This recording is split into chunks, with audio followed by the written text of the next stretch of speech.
Hi everybody, Cherish here. I know it's been a while since you've seen me, right? So today I wanted to talk a little bit about being selfish. So I get a lot of people telling me that I seem to be pretty selfish with my time, especially when it comes to making arrangements for like dinner dates with other families or friends and things like that. And I really want to have some sort of good comeback for this, but I don't. But what I want to share with you is my feelings on the subject, because I think a lot of people tend to think one thing when the other person is thinking another. And I know this happens a lot with a lot of other things, but let's talk about this head on. So I'm very selfish with my time, especially my workout time. Like if I don't get to work out, I am a bear.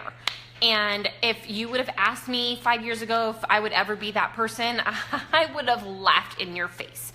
I have come to enjoy the endorphins. I've come to enjoy the whole aspect of planning it and pushing myself and becoming fatigued and trying something different.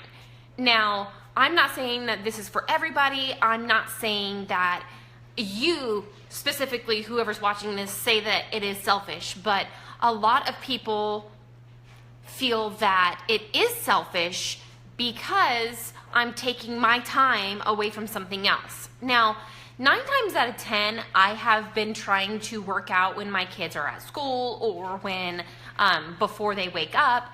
And sometimes I do work out with them because I think it's a good habit to let them see that their parents are in. Like, we work out, we try to eat right. Yeah, we still eat cookies and pizza and things like that, but they get to see this other aspect of it, and they get to realize that yes, it is part of life, and part of a healthy lifestyle.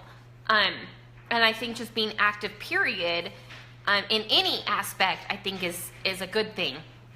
I think obviously we live in Idaho, and it is a huge outdoor recreation state. Huge.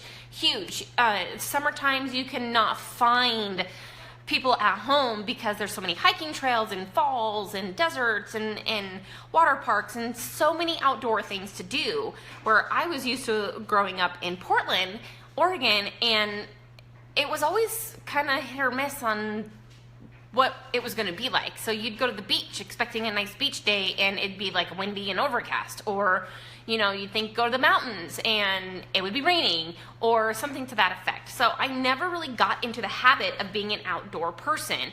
And now my backyard is nearly an acre and my kids and dogs absolutely love it. And I don't know that I could ever go back from that, to be completely honest. But again, back to this whole selfish thing. I think being selfish with your time is necessary. I think being selfish with how you allocate the hours in your day is necessary for sanity. For sanity, first of all, for scheduling, second of all. And you're exactly right, Wallace. You have to have your me times. My husband and I, he works outside the home, I work in the home, and our kids they go to school twice a week. And so by the time he gets home, by say 4:30, 5 o'clock every night, the kids are ready for dad to be home. They want to go outside and play, raining, sunning, snowing, it doesn't matter. They want to go outside, which is fine.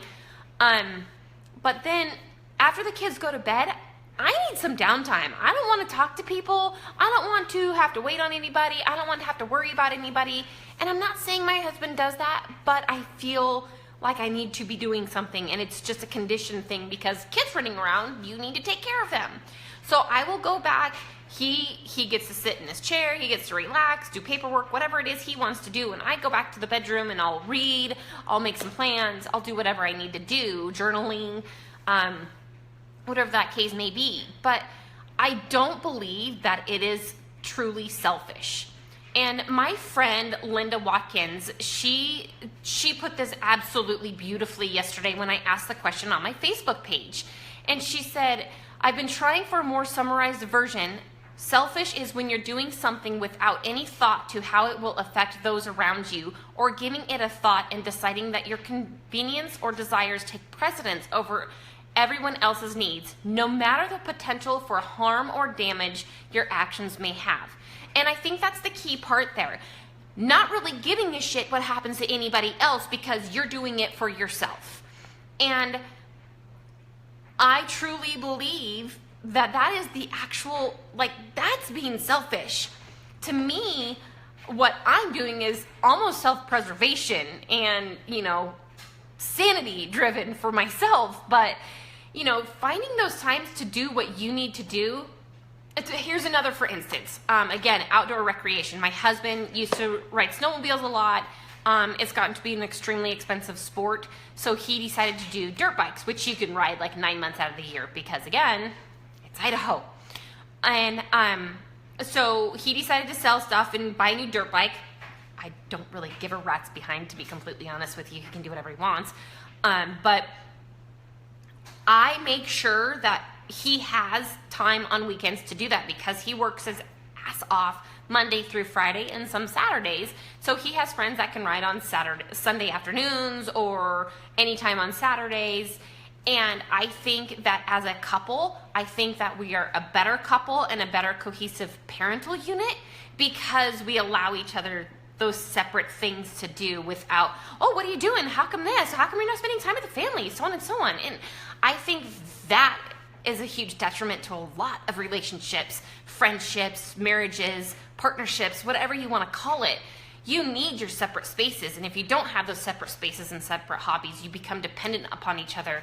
And I've been in those relationships where then you feel hurt by them when they don't mean to hurt you intentionally, but you take it personally because they don't want to spend 5 million hours with you.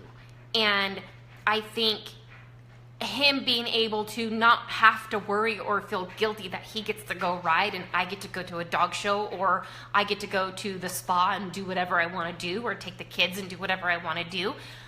Some people may see that as selfish, that he takes time for himself or I take time for myself. But I truly believe that that is what has solidified us as a unit, as a parenting unit, as a marriage unit, as a partnership. I mean, the dude can drive me batty with paperwork because obviously it's hard to get it done, but that's my job. I do all of the paperwork aspect of it, and he does the actual, the labor part of it. And I think the give and take is necessary. So I truly believe that if you aren't being selfish with your times, when I talk about the selfish that I just explained, I think that you need to find something to be selfish with. And hi, Tamara, Brooke, and Lexi. So if you aren't selfish with something, find something to be selfish with. If it is your animals, if it is something for yourself, if you want to go have a massage, or if you really want to go take painting, or something that is just for you, be selfish. Be selfish in that aspect, because I truly think that as individuals, we need that. We need that part for ourselves. So if this has touched you in any way, shape, or form, please comment below. Tell me what you are selfish with in your own time. I love hearing new ideas, and I so wish I was creative as 95% of my friends on here, because I don't have a creative bone in my body. Not 1 ounce. Nope, not gonna happen. I can't paint, I can't draw. I can draw a stick figure, that's about it. But I have other things that I'm good at, so I guess that's a good thing, right? So thank you so much for joining me today. I so appreciate all of you, and I hope that you have a marvelous Tuesday. Enjoy!